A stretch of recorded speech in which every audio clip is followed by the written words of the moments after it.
Okay, bismillahirrahmanirrahim. Alhamdulillahirabbil alamin wassalatu wassalamu ala asyrafil anbiya'i wal mursalin wa ala alihi washabbihi ajma'in. Subhanaka la ilma lana illa ma 'allamtana innaka antas samiul alim. Qala rabbi shrah li sadri wa yassir li amri wahlul 'uqdatam min lisani yafqahu qawli. Bismillahirrahmanirrahim. Assalamualaikum warahmatullahi taala wabarakatuh. Okey, kembali kita bersama dengan kami di My Pusaka dalam siri Forum Jumaat. Dan pada kali ini kami akan bersama dengan anda semua untuk kali ke-10, edisi ke-10 dalam sedar tak sedar, pejam celik kita dah bersiaran selama 10 kali sebelum ini.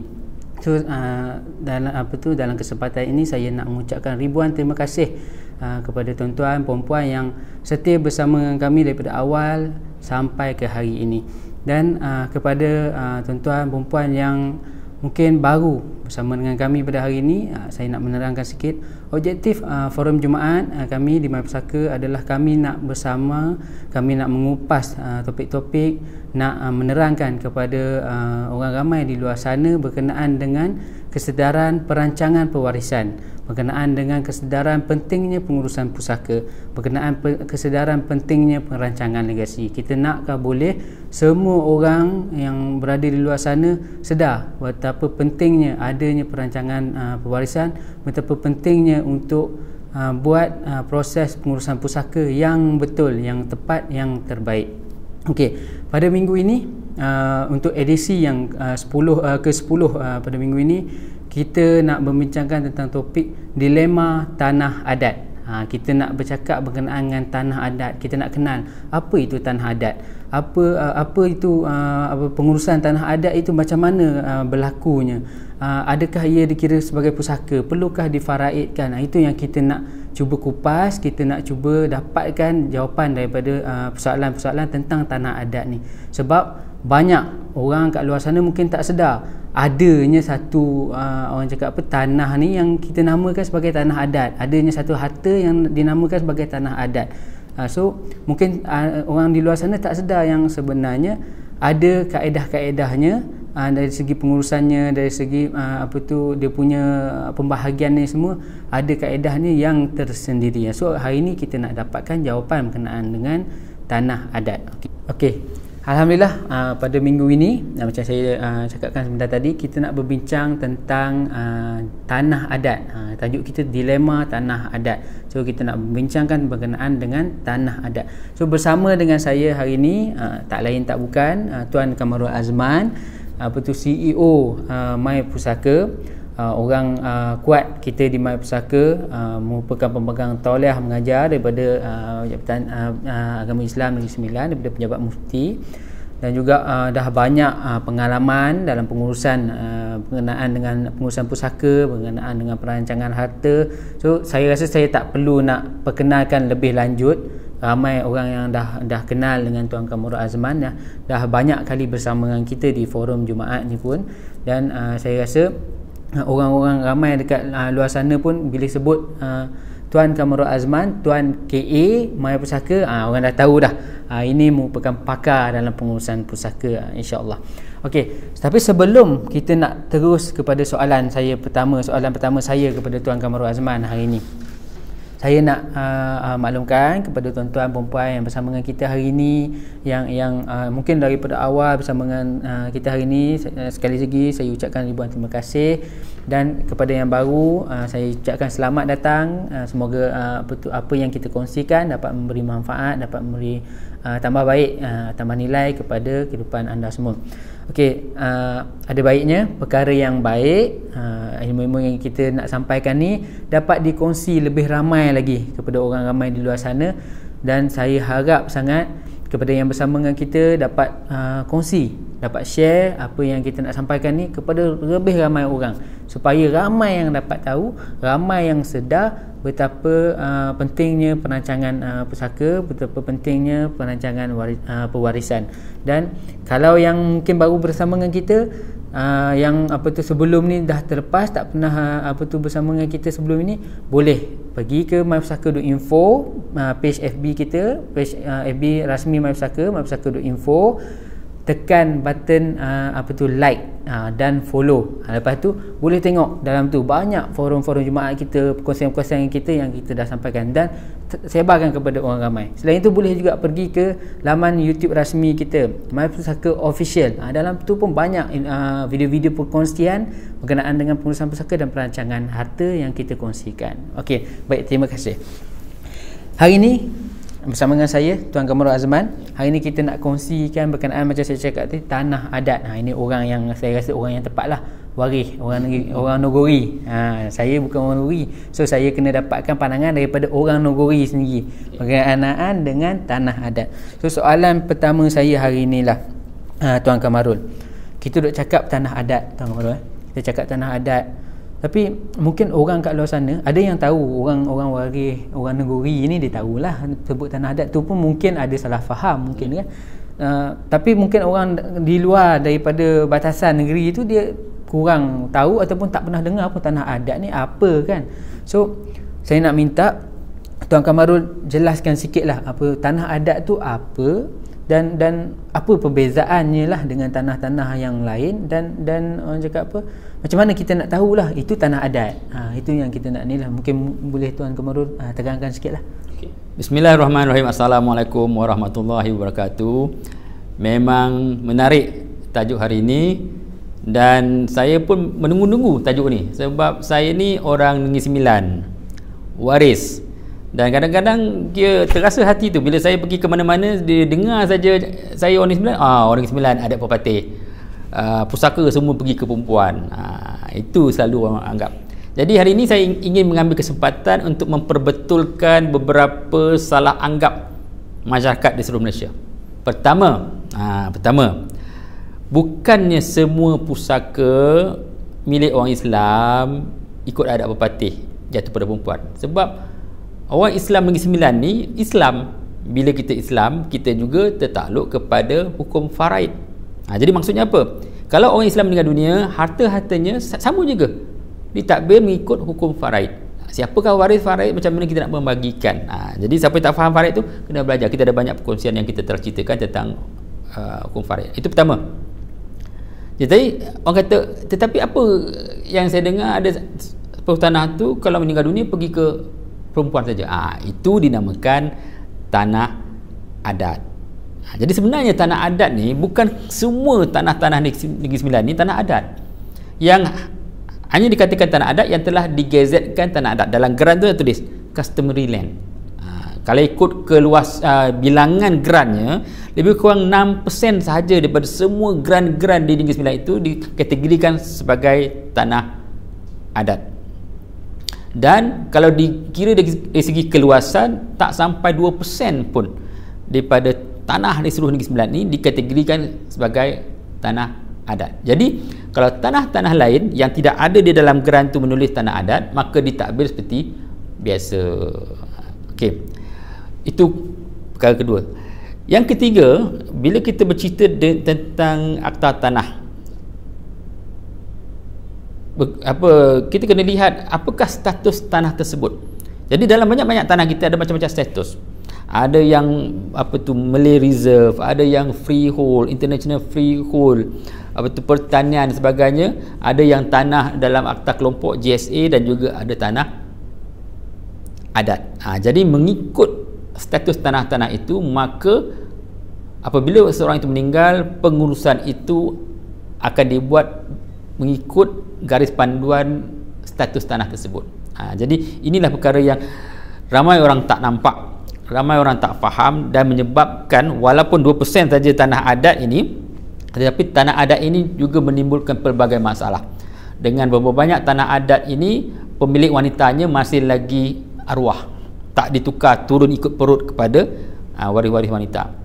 Dan ada juga banyak tanah adat ini dibuat seperti tanah-tanah lain yang selalu menimbulkan masalah, di mana diletakkan terlalu ramai waris-waris wanita di dalam itu, sehingga kan satu tanah bendang, tanah kampung yang keluasan 2 ekar, di dalamnya ada sampai 9 ke 15 orang. Jadi itu juga akan menimbulkan permasalahan. Jadi hari ini kita akan cuba memberi penerangan yang lebih baik supaya semua orang faham kalau macam mana nak mengenal pasti yang tanah itu tanah adat, Dan kalau pun ianya tanah adat, bagaimanakah kaedah untuk memastikan tanah adat ini tetap dapat dimanfaatkan? Keyword dimanfaatkan. Sebab terlalu banyak tanah-tanah orang Islam Melayu di Malaysia ini yang tidak dapat dimanfaatkan. Sebab apa? Dia berada dalam keadaan yang tidak cantik, sama ada milik hormati ataupun di dalamnya terlalu ramai pemilik, menyebabkan sukar untuk diurus, sukar untuk dibangunkan dan sukar untuk diniagakan. Itu perkara pertama yang perlu semua faham. Okey, baik, terima kasih Tuan Kamarul atas jawapan kepada soalan pertama tadi.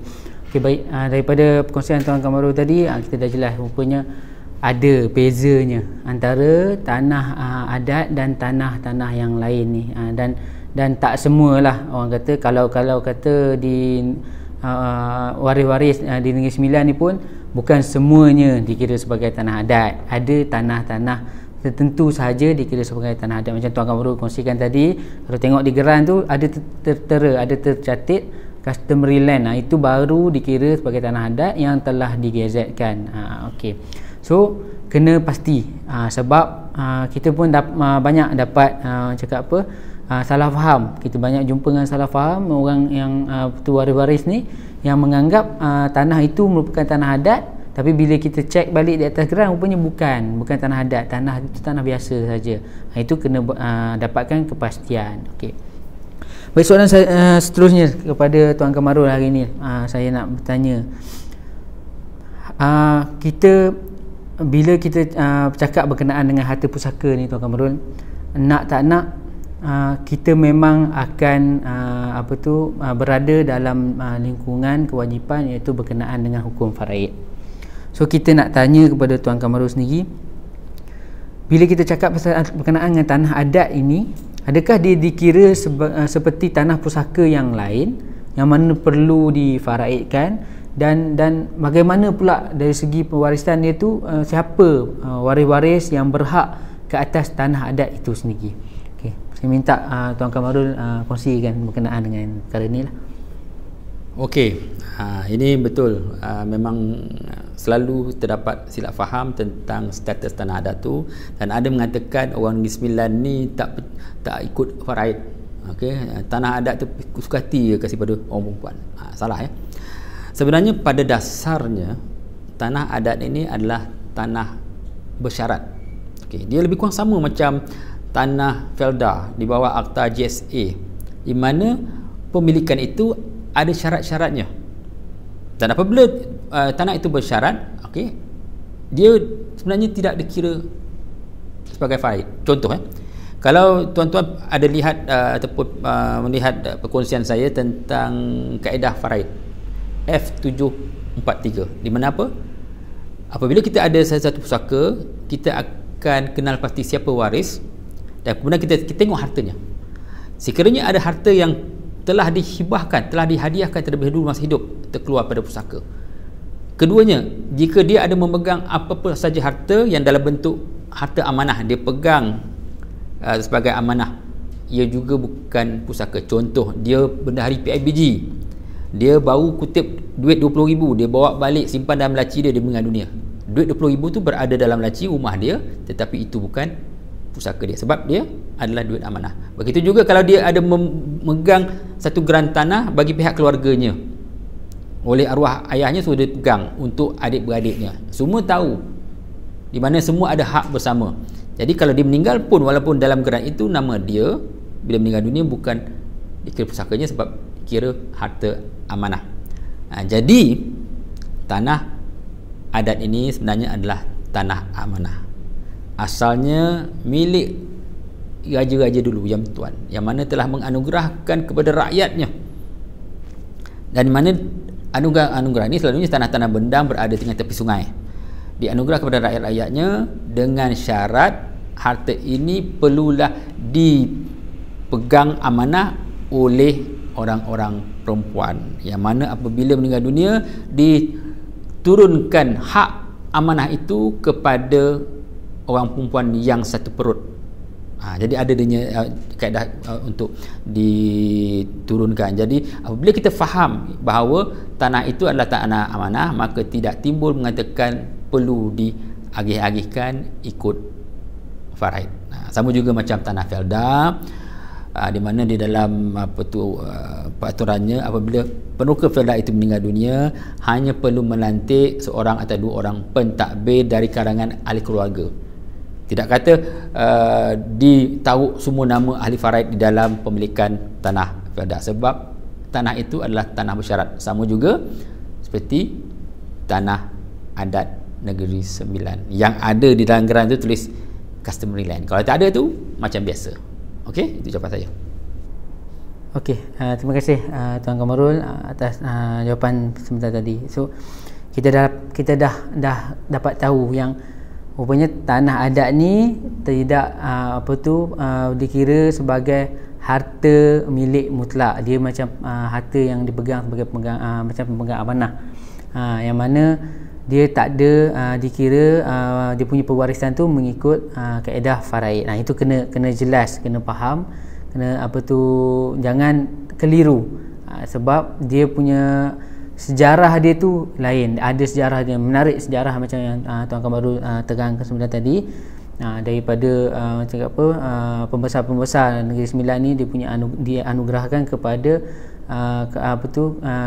ahli keluarga daripada kaum wanita.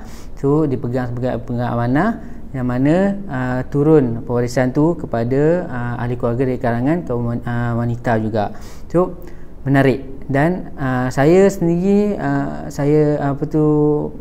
kurang jelas berkenaan dengan tanah adat ni, dan hari ni perkongsian daripada Tuan Kamarul baru kita nampak rupanya tanah adat ini tak sama dengan tanah-tanah lain, tak sama macam pusaka-pusaka yang lain daripada segi kaedah pewarisan dia tu berbeza. Okey, baik. Kesempatan sebelum saya nak bertanya soalan seterusnya kepada Tuan Kamarul, sekali lagi saya nak ingatkan kepada yang bersama dengan kita pada hari ini, sekiranya ada persoalan boleh tinggalkan di ruangan komen dan insya-Allah kita akan cuba jawab. Dan sekiranya rasa baik apa yang kita kongsikan hari ini, dapat manfaat, dapat bagi tambah nilai kepada anda semua, saya sangat-sangat berharap kalau kita semua dapat kongsikan hasil perkongsian kita pada hari ini, dapat kongsikan kepada orang ramai lagi kat luar sana, kongsikan kepada rakan-rakan, kepada ahli keluarga, supaya bukan kita seorang je yang tahu, orang lain pun tahu. Tambah-tambah lagi orang-orang kita di Negeri Sembilan ni, waris-waris ni. So insya-Allah bila dah jelas ni, barulah kita tahu apa itu yang hak dan apa itu yang bukan hak. So tak ada berlaku pertikaian, insya-Allah. Baik, saya nak teruskan soalan kita yang ketiga. Dari tadi kita dah jelas apa itu tanah adat, apa itu dari segi pewarisannya bagaimana. So kita nak tanyalah kita nak tanya kepada Tuan Kamarul, apa isu-isu atau permasalahan yang selalu timbul, yang selalu berlaku bila kita bercakap berkenaan dengan tanah adat ni. Kita nak tahu mungkin ada isu-isu yang kita tak tahu ataupun kita tak sedar, tapi sebenarnya ada isu-isu tu disebabkan tanah adat ini. So kita minta Tuan Kamarul, mungkin Tuan Kamarul orang yang dah berpengalaman, yang dah banyak melalui proses-proses berkenaan dengan pengurusan pusaka ni, mungkin beliau sendiri pernah bertemu ataupun bertembung dengan permasalahan berkenaan dengan tanah adat ni. So kita nak minta Tuan Kamarul mungkin boleh kongsikan sedikit kepada kita. Memang betul ada terlalu banyak masalah berkenaan dengan tanah adat, tetapi secara keseluruhannya kalau kita lihat, memang tanah-tanah orang Melayu Islam ni memang banyak bermasalah. Saya pernah sebut statistiknya mengatakan ada lebih 1 juta geran tanah masih lagi ada nama-nama arwah. Nilai harta pusaka yang masih belum diuruskan ada hampir 80 bilion. Kenapa? Sebab ramai waris apabila berlaku kematian tidak tahu kaedah pengurusannya. Itu tanah biasa. Bila bercakap dengan tanah adat, dia lebih rumit. Sebab selain daripada proses yang memerlukan pergi perbicaraan pusaka di pejabat pusaka kecil ataupun di mahkamah tinggi, dia ada lagi satu proses, okey, di mana perlu mendapatkan buat perbicaraan di hadapan ketua adat. Jadi ada dua senario yang selalu berlaku. Bila berlaku kematian seorang dan ada tanah adat, ada separuhnya, si waris-waris terus pergi ke jumpa datuk adat. Tak jalan juga, sebab syaratnya kena perlu membuat proses urus pusaka di tempat yang biasa, di mana di tanah di pejabat pusaka kecil. Ada juga yang pergi ke pejabat pusaka kecil, lepas tu bila diarahkan untuk mendapatkan endorsement ataupun kata putus daripada ketua adat, mereka tidak buat. Jadi tergantung. Okey. Itu yang selalu berlaku. Itu menyebabkan kadang-kadang kalau arwah meninggal dunia, ada beberapa tanah, ada tanah biasa, ada tanah adat. Tanah biasa settle, tanah adat tak dibuat, tinggallah nama arwah. Di mana kadang-kadang yang saya pernah lihat sendiri dalam tanah adat itu ada 5 nama, sebab dah turun daripada banyak generasi lah. Daripada 5 nama tu 2 orang dah meninggal, tinggal 3 yang masih hidup. Jadi yang 2 tu tak buat-buat, masih lagi nama arwah lagi. Tetapi yang ramai mengaku, oh aku ni adalah waris ikut perut, dia lah duk mengaku dia ada hak, tetapi ia masih lagi belum disahkan, sebab tidak ada proses yang dibuat. Jadi itu yang menyebabkan yang banyak tanah-tanah adat ini dalam keadaan yang begitu, dan akhirnya dia akan menimbulkan konflik di kalangan waris yang betul ada hak, di kalangan waris yang tidak tentu sah hak pada tanah tersebut, dan di kalangan orang yang memang tak ada hak, bising nak minta hasil daripada tanah tersebut. Jadi itu yang sering berlaku. Akhirnya tanah-tanah itu sama ada diusahakan oleh orang yang tidak mempunyai hak mutlak dan tidak diredakan oleh waris-waris yang mempunyai hak ke atas tanah itu, maka adalah orang yang berdosa. Ada juga masing-masing tak nak berdosa, masing-masing tak nak sentuh, akhirnya tanah tadi menjadi tanah hutan, tidak dibangunkan langsung, dibiarkan begitu saja, sebab semua orang takut nak sentuh, sebab dia tahu di dalam itu ada banyak pemilik, dan juga pemilik juga ada yang dah meninggal dunia berlapis dan sebagainya. Itulah dia punya situasinya lebih buruk lagi daripada tanah-tanah biasa. Itu penting untuk sesiapa saja yang mempunyai tanah adat ataupun waris kepada tanah adat, janganlah cuba-cuba nak redah mana-mana, ataupun janganlah pening-pening tak nak buat apa-apa, biarkan begitu saja. Kena ambil tindakan dan cuba selesaikan. Ada banyak pihak yang boleh membantu, memberi nasihat supaya tanah-tanah ini dapat diselesaikan sampailah pemilik yang dalam gerak itu adalah orang yang sah, orang yang masih hidup, dan orang yang tahu bagaimana nak mentadbirkan tanah amanah ini. Ya, itu yang penting kita kena tahu. Okey, baik. Terima kasih Tuan Kamarul. Rupanya ada isu-isu, ada juga permasalahan bila kita bercakap berkenaan dengan tanah adat ini. Dari segi pengurusan itu pun ada masalah-masalah yang selalu berlaku. Tapi macam biasa, berkenaan dengan pengurusan harta ni, pengurusan pusaka, baik tanah biasa atau tanah adat ni, selalu permasalahan yang selalu kita tahu, kita jumpa adalah waris tak tahu apa yang perlu dibuat, macam mana kaedah yang terbaik. Macam Tuan Kamarul cakap tadi, kalau tak tahu jangan mandai-mandai, cuba cari orang yang pandai, orang yang boleh bantu, dan insya-Allah kalau betul tempatnya, betul orang yang membantunya, betul kaedah yang digunakan, mudah, tak akan ada masalah yang akan timbul kerana isu nak menguruskan tanah-tanah adat ini. So terima kasih sekali lagi saya ucapkan kepada Tuan Kamarul soalan tadi tu. Soalan seterusnya hari ni, kita tadi kita dah bercakap berkenaan dengan teori berkenaan dengan apa itu tanah adat. Dari segi pengurusannya, siapa waris-warisnya kita dah tahu, dan juga kita tahu kita dah sebenarnya tadi pun Tuan Kamarul dah tegangkan kepada kita apa itu isu-isu, apa masalah-masalah yang selalu timbul berkaitan dengan tanah adat. So soalan saya kali ini, saya nak tanya dari segi praktikalnya pula.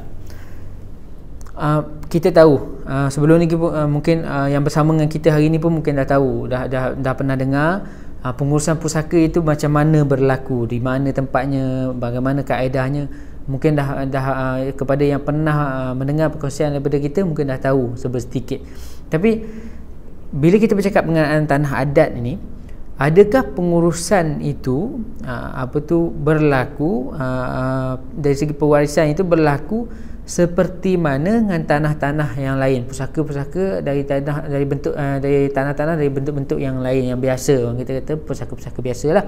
So kita nak tahu dari segi praktikalnya pengurusan itu adakah sama ataupun berbeza? Dia ada kaedah dia yang lain yang tak sama dengan kaedah yang pengurusan pusaka biasa ni, yang sebenarnya orang ramai perlu tahu. Kalau tak, mungkin akan berlaku salah faham, akan berlaku permasalahan di kemudian hari.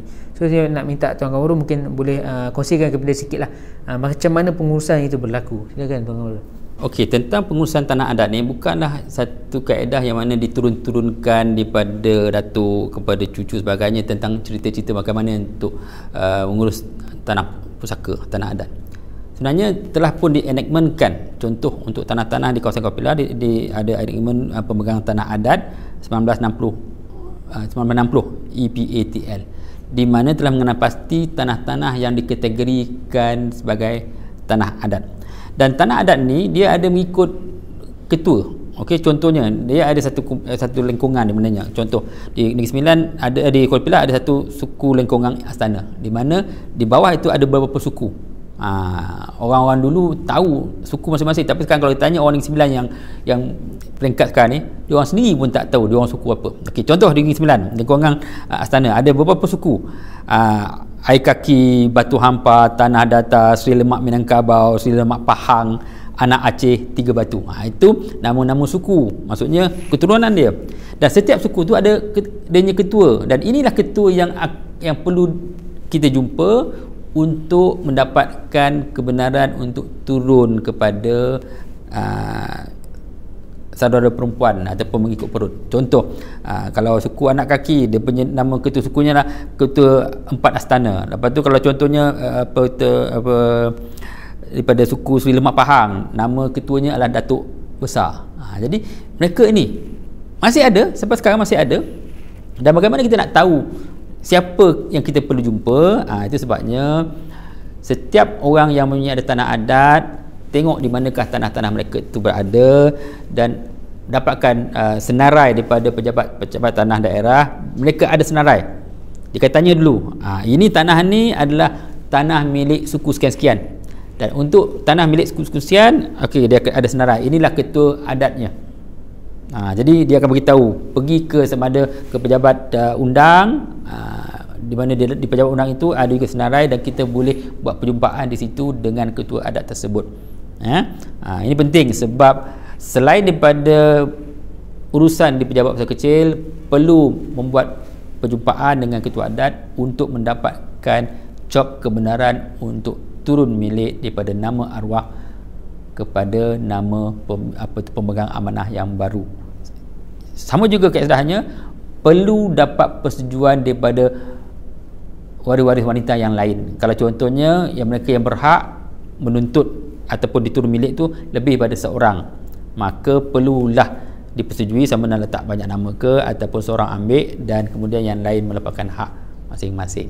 Jadi itu kaedahnya, dan pendekatannya sama juga macam kita menguruskan harta pusaka lain, perlu mendapatkan pemufakatan mereka-mereka yang mempunyai hak terhadap tanah tersebut, sama ada nak lepaskan hak pada seorang, nak melepaskan hak pada seorang tetapi mendapat tebusan, ataupun meletakkan semua nama.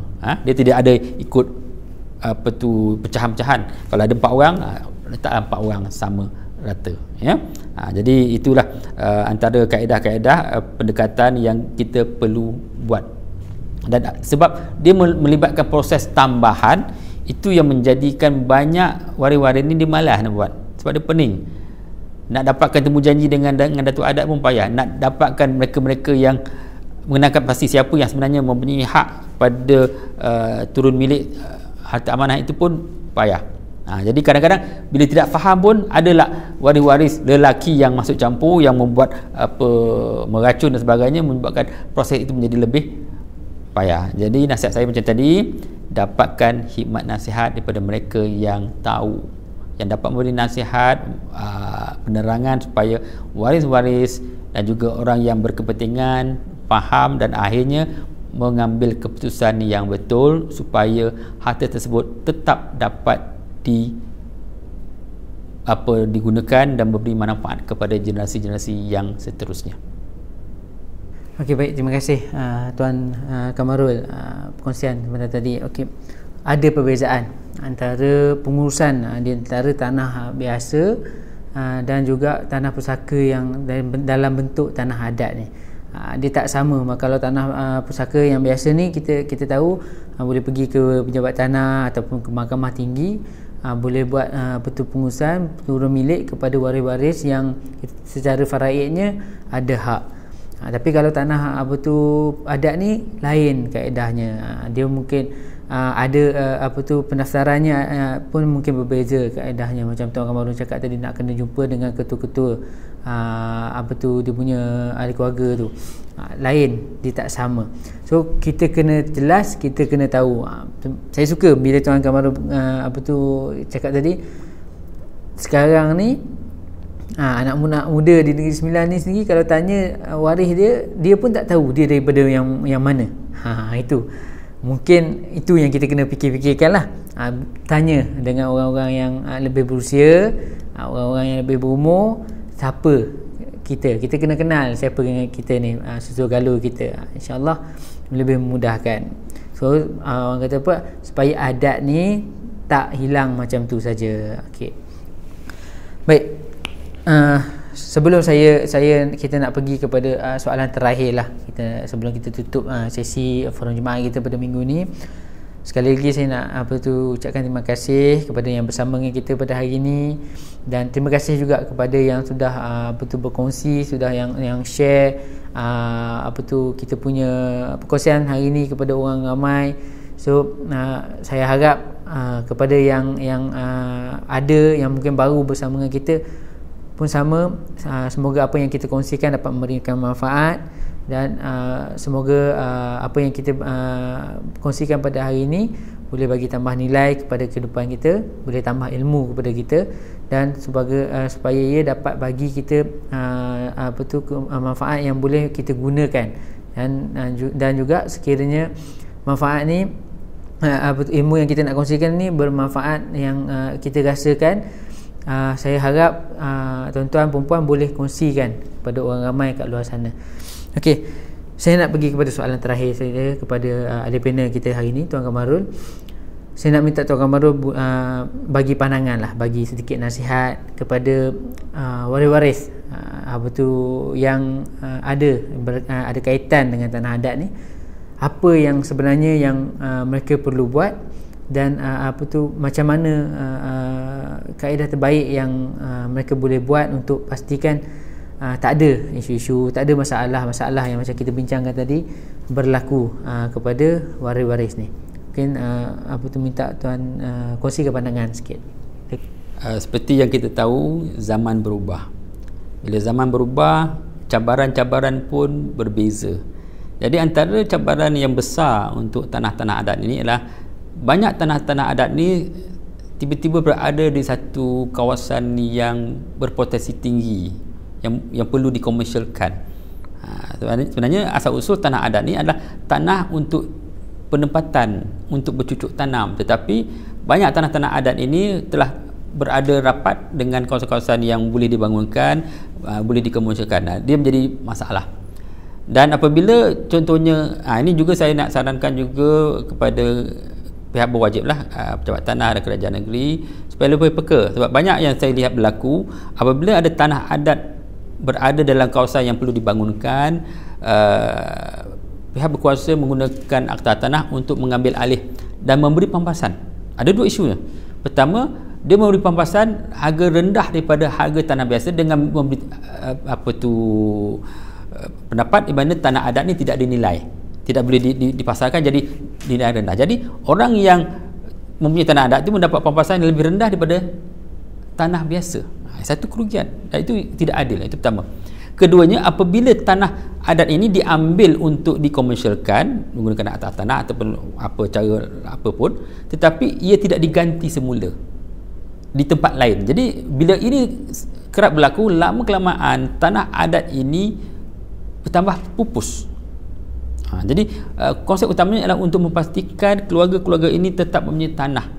Tidak dapat dinafikan kadang-kadang ada tanah itu berada dalam satu kawasan yang perlu dibangunkan. Dan kita tidak boleh mengekalkan konsep tanah adat, tetapi sekiranya ia perlu diambil alih, perlu ambil kira nilainya. Janganlah sebab ia tanah adat maka papasannya menjadi rendah. Pertama. Keduanya, jika diambil alih, gantilah dengan tanah-tanah lain, sebab biarlah seperti itu juga Malay Reserve Land dan sebagainya, sekiranya diambil alih, digantikan dengan tanah-tanah lain supaya status tanah-tanah yang berada dalam status tanah adat ini tidak berkurangan dan sentiasa dapat dimanfaatkan. Itu cabaran sekarang lah.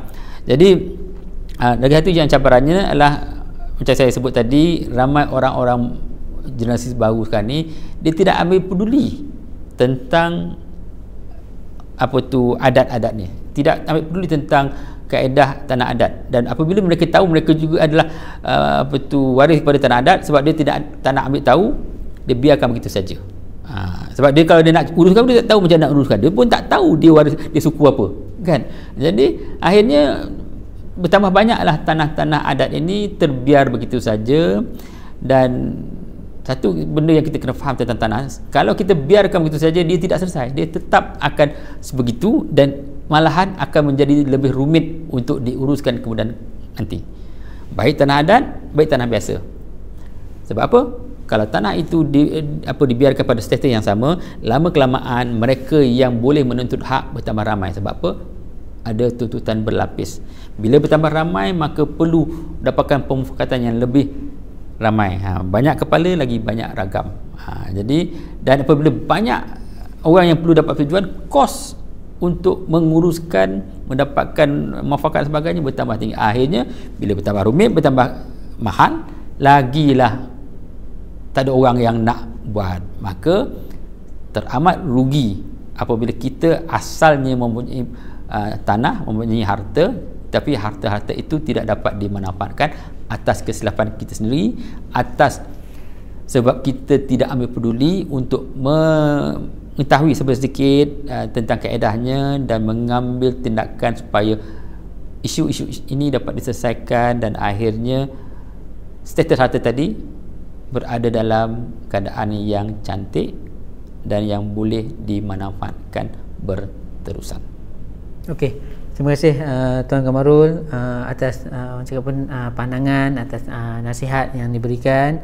So saya harap kepada waris-waris, tu saya tekankan tu, waris-waris di luar sana yang dengar perkongsian kita pada hari ini boleh ambil manfaat, boleh ambil perkongsian nasihat-nasihat yang diberi oleh Tuan Kamarul sebentar tadi.